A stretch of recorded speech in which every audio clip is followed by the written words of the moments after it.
Whoa. Books. Books. Books. It's the horrible thing that bookstores do. Bookstores, you really are evil if you do this. Okay, I don't know where this book came from, but this is beautiful. I love stuff about style. I took many classes on style as an undergraduate and graduate. All of them taught by this pretty radical teacher, Jerome Shea. I learned a lot from that guy. And that's a fantastic cover. Oh, that's awesome. Look, this is in the front cover. Checklist. 1. Thesis stated in 1 sentence.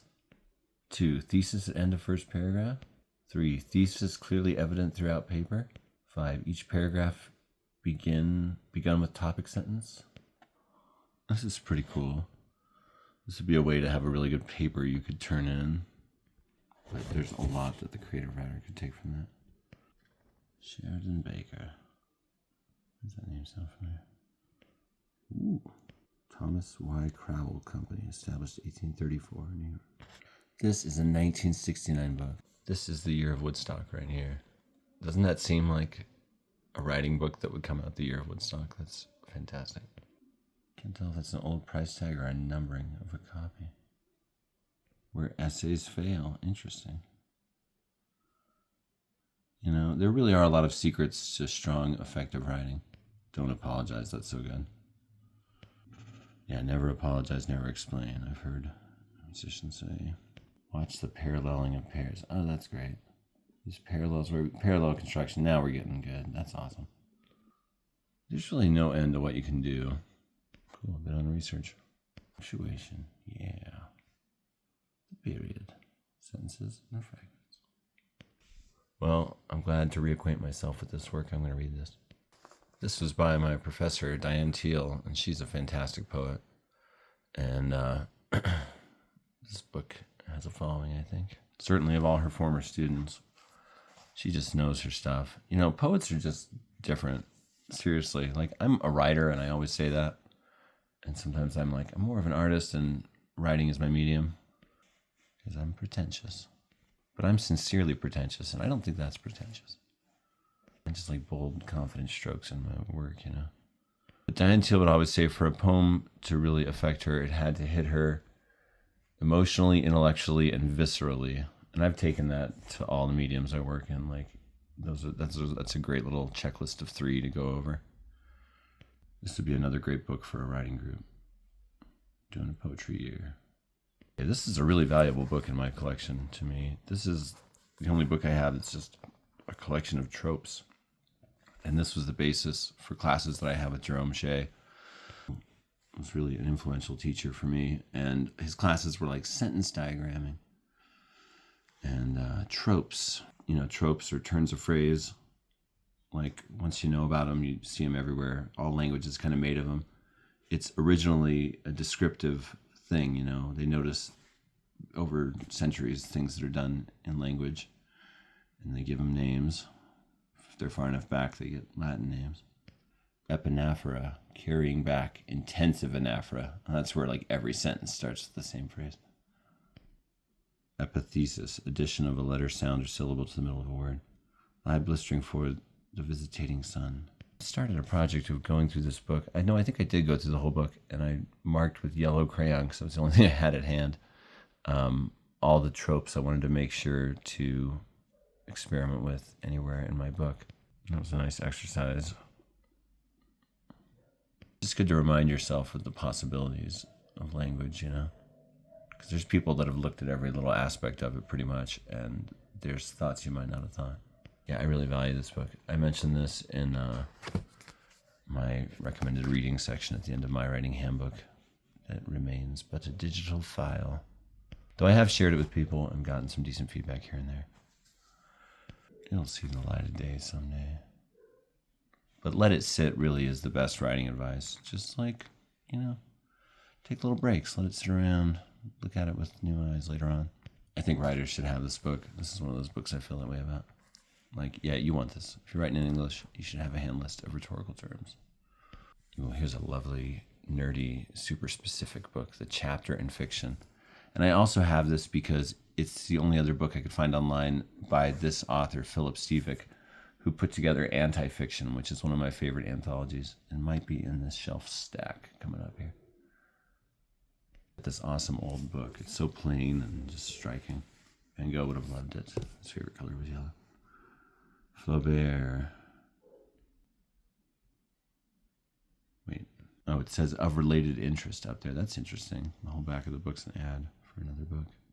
I really love the part in the book, How to Be Stupid, by Martin Kingston, I think was the guy's name, where after a year of trying to stop being an intellectual and not reading or anything like that, his old friend, sent him a book of Flaubert's letters, which had been his like favorite intellectual pleasure, and he just breaks down crying and starts reading them. Anyone that had an influence on Dostoevsky is interesting to me. It's a pretty good subtitle, Theories of Narrative Division. I've read this book, and I mean, it didn't hit me over the head or anything. Wow, it's signed. Mickey, warmest regards, Phil. I hate to break it to you, Phil, but Mickey gave his book away. No, this is very old. Chapter in Fiction, Theories of Narrative Division by Philip Stevick. Yeah. Critical examination of the questions of chapters. That's a great thing. I'll read this again. I'll give it a good attentive read sometime, because I know there are things in there I should know. And I do think about chapters a lot. My book's weird. I have a lot of long chapters, but I use sub-chapters and sub-chapters when I have that happen. Very glad I own this. I recommended this to some people online, and they've gotten into, like essayist Elisa Gabbard. I've seen Twitter conversations about it. It's a good book. So there used to be this like pretty well-known Western writer named Ferenc Saz who taught at UNM, and I really wanted to get into his biography class as an undergraduate, but he was only open to grad students. And so I like sought this guy out. I had like meetings with him, at least one meeting, where I was like, please, come on, I've already written a book. Here's my book. And, I've got all these articles out and stuff, and I've been writing, and I'm like older than, some of your grad students. And he wouldn't let me. But I bought all the books that were on the syllabus anyway and schooled myself. This was one of them. Biography is High Adventure. I don't know how you couldn't be interested in biography as a writer, because it's a great art form. And ultimately, what are stories but bits of human lives, I read this. I'll probably reread it. I like good specific writing stuff. It always hits the spot when I'm working on something like that. And I have this idea for a follow-up to my massive memoir. I think it would be really cool to do a book, if I felt like there was an audience for a nonfiction follow-up to it, and maybe just for the heck of it anyway. I'd like to take people from all different parts of my life and like tell their story. Each is like a short story like chapter, but a nonfiction narrative. And I would be like a really minor character in the background of each one of them. I think that'd be interesting. Because like, have you ever read like someone's whole life story, but them as a minor character in the backgrounds of other people's lives? I think that would be really cool. And at the end, you get all these interesting lives. And the book itself would benefit from having all these other people's unique stories as part of it. I'm finding that out now, working on a chapter of my book that's an oral history. I'm like, I'm so lucky I get to have other people's stories in my work, and they're like bringing so much more to it. Biography's great. I just love writing. Writing's so awesome. It really is a love of my life. Yeah, probably. Art anyway, whatever that is. I always say art, community, and nature. That's like my three pillars. And those three things cover a lot. That's why I'm starving. Just kidding. And I've got no health care. Oh, this looks great. Joseph Campbell on Myth and Mythology, edited by Richard L. Sartor. Guest starring the University Press of America and A Weird Stain. Brand new edition, now with a weird stain. But overall, a beautiful book. Oh, and look at these titles on the back. I love this books of related interest type stuff. Atoms of the Living Flame, okay, great title. An Odyssey into the Ethics and the Physical Chemistry of Free Will. What? Gödel's Theorem Simplified. Wait, that's a related interest? How to Win Arguments. Whoa. Platonic Myth and Platonic Writing. An Interpretation of the Logic of Hegel. Oh, interesting. He was like a proto-philosopher that had an influence on Dostoevsky, I believe. You know, I don't think people always know what to do with Joseph Campbellian thinking. Like, everything reduces to a story, and it's like this. Okay, and... Wow. All right, man. Oh, yeah, because he's surrounded by the beliefs of the world. An editor's advice to writers. Maybe someday I'll get famous enough I can write a writer's advice to editors. Cut it out. I already edited it. I edit my work. Just make sure there's no typos. Help me with the formatting. Okay, if you have some really good ideas, make the case. I have worked with a few good editors in my life, like the best ones, and they all taught me things. Anytime I worked with a really good editor, I like learned some things from them. Like, what was this guy's name? Rob Spillman of Tin House. He really tore into this essay that they accepted. They accepted it with like such a caveat. They're like, but we have to edit it further down. It's too long. And I'm like, I don't think it's too long. I think it's good. I read it to a class and they were all crying. I think it's fine. But anyway, and I couldn't think of any part that I could just cut entirely. And because it was written modularly, this alphabetical list of all the places in a house.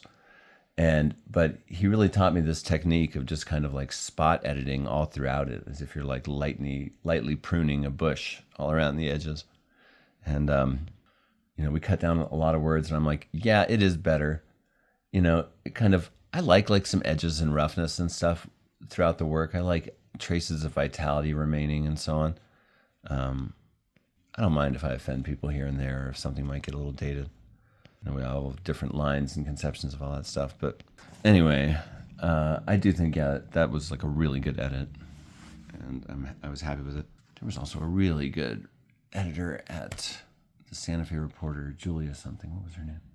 Oh, and this guy, Clark Condi at East Mountain Living. He excellent. Learned a lot of stuff there. We would do like collaborative editing in a Google Doc, and that was so cool. So editors can definitely improve things. Of course they can. But, one of my big pieces of writing advice is let your darlings live. You got to fight for what makes your work good and unique. The world doesn't need more tame stuff that's made it through the puree machine of publishing, give us startling and awesome, but, The Wicked Child. Part 2, publishing. Oof. Yeah, I know people are going to want to whittle this book down that I've written and attack it, but I'm like, I don't know how you can do it. Because I'm a maximalist, but I'm also a minimalist. All the parts of my book were made to be as short as they can be, but they all are also made to be the form that they are. They have symmetries throughout, fractal things. David Foster Wallace did that with Infinite Jest. There's a precedent for it in writing. Oh, I'm so glad I didn't get rid of this book. I really was thinking I lost this during the purge. Because I just read some Conrad, and now I wish I would have consulted this during these videos. However, I'm going to be rereading The Secret Sharer, because that's an experiment I'm doing on this channel, as I've said. This could be about Jonathan Livingston Seagull. It's a pretty beautiful book, though. Nice. The Noonday Press. Pick it like album title. I love old paper. It's good stuff. Yeah, I'll probably read this thing. I love to know about authors. Reading about writing is awesome. It's just like bringing a new level to it all. And then when you meet smart people, you're ready. You can talk the stuff. Yeah, this is really looking at his experimental novel biz. His many innovations in structure become a technical heritage. Well, I have to read this. I'll read this to accompany my to-read pile. My actively reading pile, I guess I was calling it, is growing too fast. Still. I want to be careful with this one, though, because it's old. Look at that. 6061, second printing. A true artifact of another time. Talking about a writer from a still other time. Like we're all connected across the ages. That's beautiful. Today I told all my students goodbye for a while because of this stupid re-fingerprinting, re-upping thing where I'm just not going to get freaking paid for a week. I got to figure out how to live. How do I live and not die? But, you know, some of them were really nice. Maybe they don't all hate me and consider me their prison guard. And then when I was leaving the school today, some kid said, "Hey, Mr. Van Buren," which I taught at Van Buren Middle School for a long time. And it was one of my former Van Buren students. So sometimes it's like a long investment too, you know. And no, she didn't remember my name, but she, you know, anyway, I'll take it. Essays by my mentor's mentor, William Gass, The World Within the Word. Oh, in this sequel to Fiction and the Figures of Life. Okay, I've read Fiction and the Figures of Life a couple of times. So it's just like another essay question on the subject, you know. I love sci-fi. I can spot a fix-it novel from a mile away. Which is what you call collecting all your published works and then putting a frame around and it's convincing. People will think my book is that because many of its chapters have been published, but it ain't.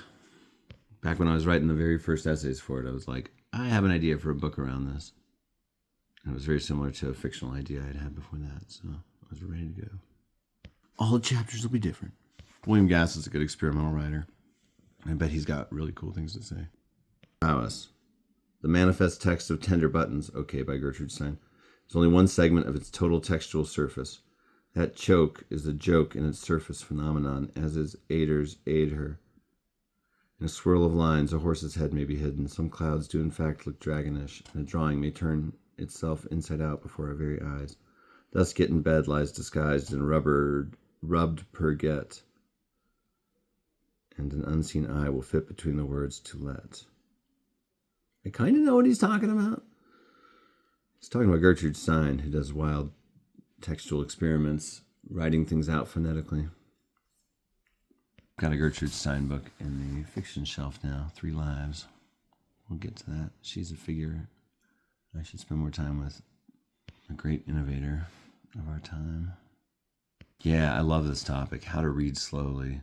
Reading for comprehension. It's so nerdy and awesome. I love it. I bought this at a bookstore because I was like, yes. Read to weigh and consider. Your eyes see the words, but do you read what you see? Yeah, anything for increasing comprehension is bloody brilliant. I'm always trying to slow down and be a slower reader. I got to the point where I was too fast of a reader, and I'm like, other people are getting more out of books than me, because I'm just like, turn the page. So I would do things like hold the book upside down, and then you've got to do this interesting brain puzzle thing. It kind of hurts, where you have to convert every word from its upside down form into a right side up form. I've read a few books that way. I read Letters to a Young Poet from Rilke that way. I read Catch-22 that way. What else? Even slow readers. Yeah, slowing down is cool. I love to think about deep time, like geologic time. It's good for the brain because it's painful. Interesting. Thinking of the whole poem. Getting a wide view. That's cool. Poem is a window on other worlds. I love how high-minded readers are. It's so awesome. We really are in like a tribe of scholar freaks, y'all. I love it. Our lineage as readers and writers, you know, because there's just so much overlap. It's across time. It includes all the weirdos walled up in cathedrals and holed up in caves and their scrolls. I love it. Strunk White. I definitely could write an essay about my relationship with the elements of style because it really helped me as a writer. I carried a paperback around in my pocket. Literally, this is how I was for years. In my back pocket, I had that small, like 4th edition, and I marked it up and tried to memorize it. And anything I didn't know or anything it kind of recommended, like I think it recommended some books. I checked out everything, and I like really tried to learn it. I'm like, I'm gonna know what gerunds are. So this is a cool history of how the Elements of Style came to be, which is a really unusual little writing book. It's got these mistakes in it that just keep not getting corrected, and I don't understand that. Like, it gets the active voice wrong in 4 different editions and just never fixes it. I'm like, do you not care about fixing or updating? It's due for an update, but I think it's due for like a radical overhaul. It needs to get away from the prescriptivism a little bit. Because obviously good writing doesn't have to just be this or that. And many of the things that like Strunk advised, like only use Anglo-Saxon words, you know, that doesn't sound so good now. Good, solid Anglo-Saxon words. What? And E.B. White, like he wrote one of the chapters he added to the Elements of Style, and that's like one of the best chapters. And like I've said in another video, I'm doing a similar experiment with William Strunk's book about poetic meter. In fact, I'm going to call it The Elements of Poetic Style. I just realized that after that video the other day. That's a great title. The Elements of Poetic Style. I ain't calling it English Meter, which is William Strunk's title. Retitle. Sorry, bro, you're in the public domain. But seriously, no one else stole that idea. But anyway, this is a very good book. And I kind of outgrew the Elements of Style when I was teaching it at a for-profit college, because you just start to see, you know, what I love about the Elements of Style is its emphasis on clarity and conciseness. That's very beautiful. That's great. And E.B. White is a great prose stylist. Doing his New Yorker thing that he invented, basically. But if you like the Elements of Style, or if you have at some point in your life, you'll appreciate this book. I learned a lot from it, and I kept it. Survived the Purge. Here's another one by that guy that wrote How to Read Literature Like a Professor. A quippy and sonorous guide to verse. Sometimes people lose me in the subtitle, but what do you do? And I love books about things like this. Like, here's how to enjoy poetry more. I think I have read this. Yes, I have. Maybe not. It's not marked out. I would probably have penciled in a book like this had I read it. Well, I read his other one many times and taught it. This might be my favorite anthology. This is up there with the Norton Anthology of Postmodern Poetry. For me, Anti-Story, an anthology of experimental fiction. I love it. This is heavily penciled up because I had this idea of doing one called Anti-Essay. And it would be an anthology of experimental nonfiction. And I still want to do that. So this is like a 50-year-old book. I wonder how that would work in doing a follow-up. I mean, they'd probably appreciate it because it would keep their like legend alive. Say, inspired by, intended as a follow-up to, I don't know, is Philip Stevick alive? I love this book because every section is against something. Against mimesis, against reality, against event, against subject, against the middle range of experience, new forms of extremity. Love it. Against analysis, against meaning. Oh, and against analysis, Elaine Robbie Gray, in the corridors of the underground, the escalator. That's the one that I believe Nicholson Baker's The Mezzanine is a secret follow-up to, a spiritual successor to, because it's also about an escalator ride. Against meaning, forms of the absurd. Against scale, the minimal story. This book's so great. Love it. This book significantly grew my mind. Got this from Coas Books in Las Cruces back in the day. Early in my life, my adult life, early 20s. And it definitely freed my mind about writing a little bit. I mean, I've always been a far-out weirdo. But it's good to know what's being done, what can be done, what has been done, what can inspire you. And there's some great stuff in here. I particularly love this Borges one. Where is it? I guess I have read some Barth. I've read his piece in here. Borges, read Pierre Menard, author of Don Quixote. I've read this whole book. It's great. But that's where somebody writes Don Quixote, but in modern times, so it has different influences. No, it's different. But it's exactly the same. No, it's different. It's kind of a conceptual art project, like a Kenneth Goldsmith thing. The rhinoceros is wild. Everyone starts turning into rhinoceroses. Oh, I read that William Gass. I mean, I read this whole book, In the Heart of the Country. That's interesting. But there's another one that I really liked in here that was kind of like that. I think it's this one, You Can't Cover Up the Sky with Your Hand. That really grabbed me, by Oscar Lewis. It's just a description of a place, like a sleepy Midwestern town, kind of. Maybe it was this Curtis Zahn, A View from the Sky. Well, I'm due for a reread of this book, apparently. Oh, that Robert Coover story is messed up. Pedestrian accident. This guy's like run over and everyone's like trying to talk about how to help him and they just keep making it worse. Why don't you back over him to get the car on the other side? And it's horrifying. It's like way over the top. The Pukey is also insane. I've seen that one illustrated in zine form before. I think it was in Raw magazine. You can find it online. But it's wild. It's kind of like a commentary on television. The when I read it with the for-profit college, everyone thought it was about pets. You're not wrong. It's this gross creature thing that's kind of designed, and it just like is disgusting all the time in your living room, but everyone loves it and just wants to stare at it. And it's throwing up and like secreting all over the floor. It's horrifying. A very cynical commentary on television, what it brings into the home. Actually, television is great, and I just want to obey my leaders all the time. Oh, and some of these against scale ones are amazing. I read Father, Father, What Have You Done in a different one, but they're all great. I'm going to read it again because everyone should know this one. Father, Father, What Have You Done by Russell Edson. A man straddling the apex of his roof cries, "Giddy up." The house rears up on its back porch, and all its bricks fall apart, and the house crashes to the ground. His wife cries from the rubble, "Father, Father, what have you done?" You know, it's something to think about. This book is great, and I could not have written my essay/chapter, Some Thoughts on Boston, without it. It's like a 120-page book written. It's a chapter, but it's a book-length chapter. Written trying to have, like, what's the reader's experience? Because I have this essay called Some Thoughts on Leanne about my sister's death. And that one is entirely my thoughts while I'm reading it. It's kind of inspired by the poem Travel Elegy by Wisława Szymborska, which does this double present tense thing where it talks about the memory in her head at the same time as her time of writing it.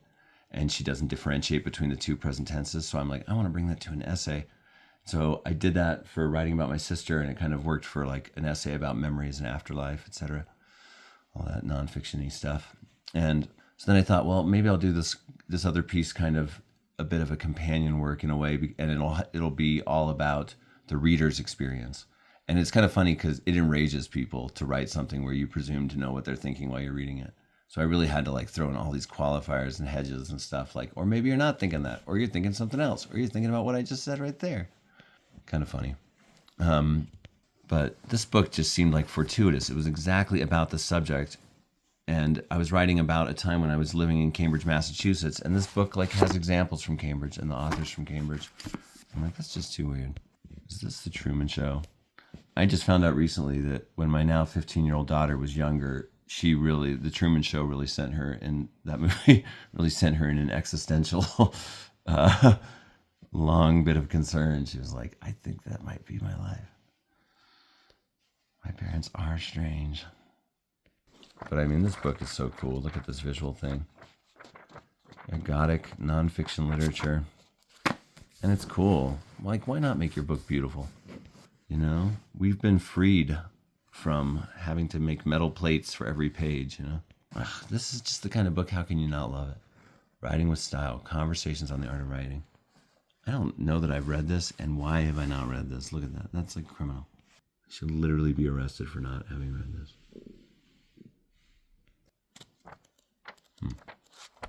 Yep. Love stuff like this. Where did this come from? I think this may have been given to me by an angel. But a terrifying biblical angel, like in the movie Nope. Huh. Writing, but it's about teaching writing and so on. Yeah, I should probably read more stuff like this. But, you know, they don't pay me enough to. Just kidding. Yeah, no, in fact, this book's got Teacher's Lounge all over it. This has got to be a recent Teacher's Lounge acquisition. This ain't the kind of thing I buy. Because the real secret for students to really learn from a teacher is for the students to not be total lamos that just check out and like put earbuds in the whole time. You know, it takes two. Students are always like, teachers suck. I'm like, ugh. You know what sucks? Like making teaching you impossible because you have noise canceling headphones in and you refuse to stop looking at your phone. And you refuse to ever interact or respond in class. Honestly, the lump generation. I don't want to be mean. But sometimes, some of it's like COVID awkwardness. But I know a lot of teachers are frustrated. It's like, you know, I hear explanations like, well, when you were on a Zoom screen, you didn't have to interact much. Okay. Well, you ain't on one now. Talk back to people when they talk to you so they don't think you're rude, you know, or that your whole generation's rude. No, I always like the students as individuals, but, you know.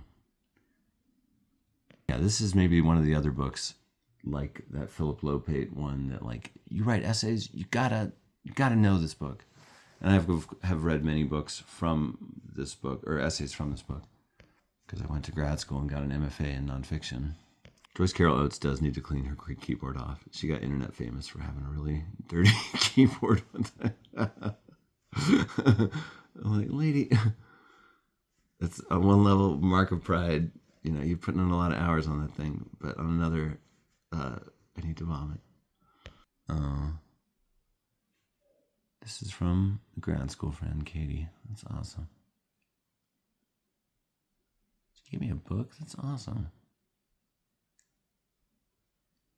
Well, you're super cool. I hope you're doing well wherever you are, friend. I've been so happy to have a workshop with you this semester and to read your really impressive writing. Here is to many happy hours of reading, exploring back roads, and writing incredible stuff. Hope to have many more adventures with you in the future. Yeah, you moved away. Come back. Let's go do more adventures. Okay. Essays about all these people. T.S. Eliot, Ernest Hemingway, William James, Mark Twain, Mencken, Zora Neale Hurston, Edmund Wilson, Gertrude Stein, F. Scott Fitzgerald, James Thurber, Richard Wright, James Agee. Yeah. Oh, man, that's the beginning of Death in the Family, Knoxville, summer of 1915. That is a great piece of writing. Wait, why is that in here? This is essays. That's a fiction. That's... Okay, that's a fictional novel. I mean, yeah, it's a roman à clef. It's autofiction for sure. But, okay, I see. That's cool. I think that's a worthwhile inclusion. It could be nonfiction. Mary McCarthy, yeah, Rachel Carson, E.B. White, Robert Frost, Langston Hughes, Baldwin, Welty, Martin Luther King Jr., Tom Wolfe, Sontag, Nabokov, and Scott Momaday. This is great. John McPhee, William Gass, Maxine Hung Kingston, Walker Gideon Rodriguez, Annie Dillard, Total Eclipse. That was in... I can picture that book. Saul Bellow, Joyce Carol Oates. Well, that's cool, you know. The closest thing I feel to patriotism really is anthologies and histories of like literature. Like, the American literary movement is its own thing, you know, and a continent and a country, those are lenses to look at something in, and it is specific, for better or for worse. But I like writing from all around the world, and you know, but I can't help but be part of the ones I'm part of, and living where I live. Anyway, this is a good book to own. Thank you, friend, for gifting me that. That's awesome. These are a bit prescriptive, but I've read them both, and I used to just crave stuff like this. I wanted to know all the rules, you know. And, you know, they always say early on, like, you've got to know the rules before you can break them. I feel like I really made an effort to really know the rules and learn all the stuff. I don't think that's true. Break them anyway. Why do you have to learn everything to break them? You know, you could maybe create something just naively beautiful, you know, just not knowing what you're doing. There's that quote from that many wonderful things have been accomplished by people too stupid to know they were possible. You know, too stupid to know they were impossible. I'm thinking it's like Margaret Mead or something. And Smith, he's an interesting writer that has some unique topics of his books. Mental Hygiene, Classroom Films, 1945 to 1970. I read that. Raw Deal, Horrible and Ironic Stories of Forgotten Americans. Okay. Ken's Guide to the Bible. I read that. It's just kind of his like glib commentary on it with some research. The New Roadside America. His contents. I should pay attention to how this guy does his writing book. It looks pretty artful despite lacking visuals. Looks like it gets informal and fun. Huh. Language atrocities infest present-day English. Yeah, I just don't... I mean, I guess, yeah, there's a weakening that's happening. When you read, like, old-timey writing, it's so articulate and precise and so on. That has softened, but... the language changes, that's what it does. I liked it, and I got the sequel, I guess. He really put his name small on this thing. It's very humble. Maybe you should brand yourself more, sir. Hey, Book by Michael Dirda. I think that's what this guy writes about, because that book on my to-read pile is by the same author. I didn't even realize that. On the Care of Your Books, or whatever it is. Book by Book Notes on a Reading Life. Well, this guy's a kindred reader spirit. Winner of the Pulitzer Prize for Criticism. Dang.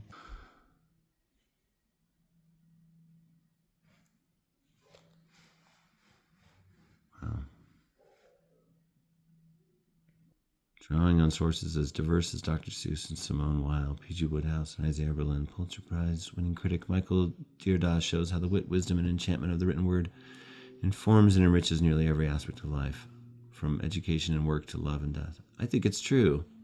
I think about my life sometimes without books, and I'm like, that would be kind of sadder. Enriched my life. I live within them quite often. Nonsense.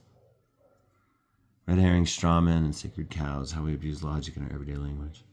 It's good to know basics of logic and stuff. I used to be way into that skepticism, etc. And, I would kind of agree with Nietzsche that your writing is only as good as your ideas. Otherwise, as Matt Taibbi says here, like William J. Bennett, a pig in a lace hat. Haha. You gotta have good ideas. This is a beautiful book. It's a thesaurus for Western landscapes, and it's by the great Scott Thibony, who, in my opinion, is like a successor to Edward Abbey, because his book Burnt Water is so good, and it's a fantastic record of the Colorado Plateau. And we started a letter writing correspondence, because I was the only person to ever canoe around the circumference of Lake Powell in its entirety, though I think Colin Warren should be able to brag about that too, because he spent as much time on there as I did in the 70s, even though crazy accidents stopped him from going all the way around. Anyway, so Scott Thibony and I started, I sent him a chapter of something I had written about that trip around that lake. And and I just bought everything from him after reading Burnt Water, the history of the Rocky Mountains, some of his National Geographic writings. Burnt Water, of course, which I don't think I have right now because I just always give it away. But if you read the book Burnt Water by Scott Thibony, you will want to go camping ASAP. Guaranteed. You will want to vanish into the desert if you're anything like me. And if there's no desert near you, you will want to road trip. Strata, bed, bedding, plane, course, horizontals, lamination, laminate, layer cake, page, pancake layering, sheet, shelving, stratification, tablet. I bet the research for this book was fun, like geology and folklore and maps. Glad I own that. That's a cool reference. It's become in use handy sometimes, like during my chapters of writing about the West. But I think I read this cover to cover when I first got it. I remember it's a very poetic and poetically written work. You could read it like a book of poetry, honestly. And if you find the red rock and the rock shelves of the Colorado Plateau beautiful and moving, I think you'll find this a beautiful book. I'm glad I have it. This video went so long, but this is half of that case. I should have split this into 2 videos. I'm sorry. I'm surprised this is still filming. Oh, good. Weird spots. Everyone knows I love those. But last but not least, this is a very important reference work. You got to have Chicago Manual of Style if you get really into reading. Not that this is current, but it's like one of those good, like, called a Concord. Oh, it's water damaged and crispy too. I wonder if the cat peed on it or something. Very possible. No, it's just old. It could have. Well, no, it doesn't seem that stained. It's not darkened or discolored. It's just, I can tell that crispiness that I hate. I got rid of all such things, but you got to have a Chicago Manual of Style. Sometimes you just got to look up something very specific, like what's the correct thing to do here and why? If you write, you will come into usage situations sometimes. And you don't want to just seem like one of those lazy writers on the page that just like makes a joke out of knowing nothing, Not overall, anyway. But I've used this book a lot. I used to use reference books so much. They were my best and only friends. Books about books. Books about writing. I love that kind of stuff. And if you're a reader, you might be curious in that kind of stuff too. And if you're a writer, I'm sure you have your own library of like, these are my books that I consult. Or maybe it's all online now these days and you have your favorite websites and there's nothing that won't someday to be the subject of nostalgia,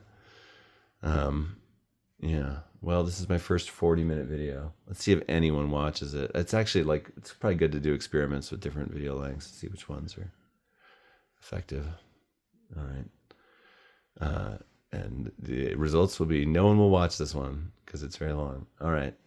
Hey, maybe someone needs to fall asleep and they need something to cover up the disturbing sounds from outside. So they just put one of these on, turn it way up. All right. Hey, thanks y'all for being out there. Take care. Rock and roll. Keep reading good stuff. And, I'm taking one book out of this to read. Which one was it? Conrad. Also over here, a notebook. I'm writing down things I notice out my window in this room. Because, like, you know, you can observe out anything. I have an essay that started out, it was a Twitter feed called Out My Office Window, and I just wrote down things I saw out that window of an office. Maybe I can do an out my bedroom window over the next several months to a year. You know, because if you just write down little things every day, like a tweet, 3 lines, or a blue sky, whatever they call those, it adds up, you know, accretion. Next thing you know, you got a pearl. I love In a Confederacy of Dunces, where he pans up a ladder to the ceiling, Ignatius J. Reilly, to suggest rising transcendently when he's filming video for his Journal of a Working Boy. That's a great book. If you haven't read it, read it. All right, take care, everybody. Later.